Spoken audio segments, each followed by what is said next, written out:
और बिटिआरत বিজেপিক ধৰাশায়ী হোৱাৰ পাছত বিপিএফক উপহাৰ বিজেপিৰ আজি সম্প্ৰসাৰণ হ'ব হিমন্ত বিশ্ব শৰ্মাৰ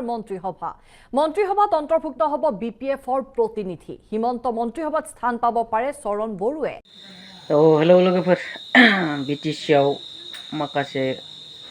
बाथ्रा बेरखांफैदों आरोना आसाम सरकारनिफ्राय सोलाय सोल' जानो हागौ नामा माखासे बिबानफोरा दिनै बिजेपि आरो बिपिएफनि गेजेराव माबा मोनसे सावरायलायनाय जानानै दं बिटिसिआव हयथ' बिजेपिनिफ्राय माबा मोनसे बिबान मोनगोन आरो बिपिएफनिफ्राय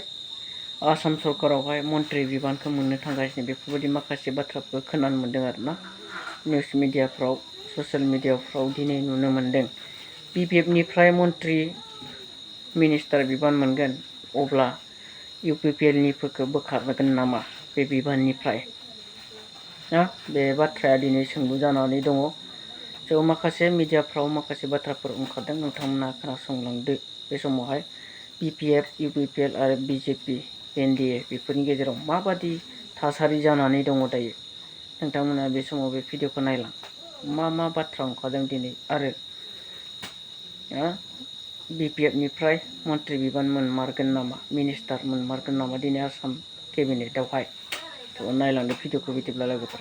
মিত্ৰতাৰ প্ৰতিদান স্বৰূপে বিপিএফৰ বাবে উপহাৰ সাজু কৰিছে বিজেপিয়ে সম্প্ৰসাৰণ হ'ব পাৰে হিমন্ত বিশ্ব মন্ত্ৰীসভাত অন্তৰ্ভুক্ত হ'ব বিপিএফৰ প্ৰতিনিধি যদি সেয়াই হয় তেন্তে হিমন্ত বিশ্ব শৰ্মা মন্ত্ৰীসভাৰ বিপিএফ বিধায়ক দুৰ্গা দাস বড়ো বা চৰণ বড়ো যিকোনো এগৰাকী হ'ব নতুন মন্ত্ৰী ইতিমধ্যে চূড়ান্ত সিদ্ধান্ত লোৱাত হাইকমাণ্ডেৰে আলোচনা কৰিবলৈ নতুন দিল্লীলৈ ৰাওনা হৈছে মুখ্যমন্ত্ৰী হিমন্ত বিশ্ব শৰ্মা যদিহে बेनि गेजेरावनो माखासे जोंनि गेजेरावबो दाङाबाजिया सोलिबायना बे साननैसो जुबिन गार्डखौ बुथारनायनि दायाव जायफोरखौ हमना लाबोदोंमोन ना बेयावहाय गुलि गावलायलायनाय जाथायफोरा जाबाय थ' बेवहाय जोंनि बर'फ्रा एसे बाहागो लायाबाबो मोजां आरोना नङाब्ला जोंनि बे बिटिसिआव ओरैनो लाबोआखै बिसोरखौहाय मामाया ओरैनो बेयाव दैथायाखै बिसोरखौ जोबोद सालु खालामदों जोंनि गेजेराव दाङाबाजिखौ लाबोफिननो नागिरदों बिसोरो ना ओरैबायदि पलिटिक्सनि सालु बाहायनानै जोंनि गेजेराव जोंनि खौसेथिखौ सेफायबावनो नागिरदों जोंनि गेजेराव दावराव दावसि दुंहाव थासारिखौ खालामनो नागिरदों आरोना बिसोरो दा ओरैबायदि पलिटिक्सनि माइन्ड फिदिं फिदा जेखौबो खालामनो हायो आरोना साननो गोनां बाथ्रा जोंनि गेजेराव दिनै बर'फोरनिफ्राय आरोबाव बेबायदि मन्त्रि बिबान मोननो थांबावगासिनो दं आसाम सरकारावहाय बेजोंनो लोगोसे नेक्स्ट एसेमब्लि इलेक्सनावहाय जोंनि बर'फ्रा आरो बिनिख्रुइ बांसिन खौसेथि जानांगौ दे खौसे जानानै मा खालामनांगौ जोंनि बर'निफ्राय एमएलएफोरखौ बांसिनख्रुइ बांसिन देरहासार खालामनानै दैथायहरनांगौ आरोना बिनि उनाव आसाम सरकारनि मोनब्रै मोनबा बेबायदि बिफानावहाय जों मिनिस्टार लानो हायोब्ला जोंनि गेजेराव आरो जोंखौ दैदेननायाव ना मोजाङै बोलोग्रासिन जालांबावनो हागोन आरोना बेजोंनो लोगोसे जोंनि बिटिसिनि खुंथाय गोहोआव थानाय बिथांमोनखौ आं दिनै बे समाव खावलायो जोंहा मोनसे गिदिर मावनो गोनां खामानि दङ बिटिसि सरकारा जायखौ जोङो जोंनि दावहारुफोरखौ जोबथेसालिनिफ्राय बरनथारनांगोन हाग्रामा महिलारि सारा माखासे बाथ्रा बुंदोंमोन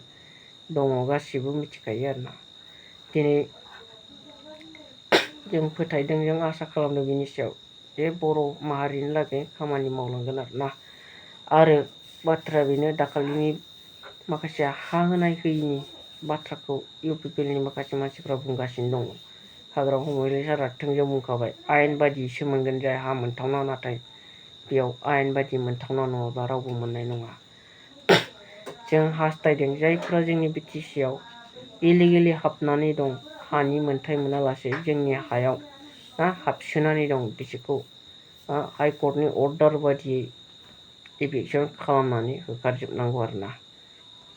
खालि खालामनांगौ जायगाखौ अब्ला जोंनि हाया ओंखारगोन बेयावनो आरोना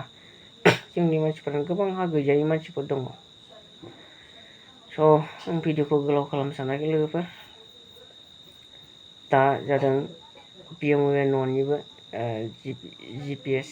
जिअ'टेक खालामनायनि मोनसे बिराद दावराव जागासिनो दं आरोना बिथिंबा बिजों बिजों जोंनि ओनसोलाव जालांगासिनो दं मोजाङैनो जालांबाय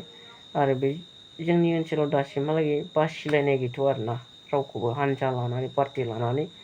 मोजाङै सोलिगासिनो दं लोगोफोर स' भिडिअखौ एसेयावनो फोजोबबाय लोगोफोर बाय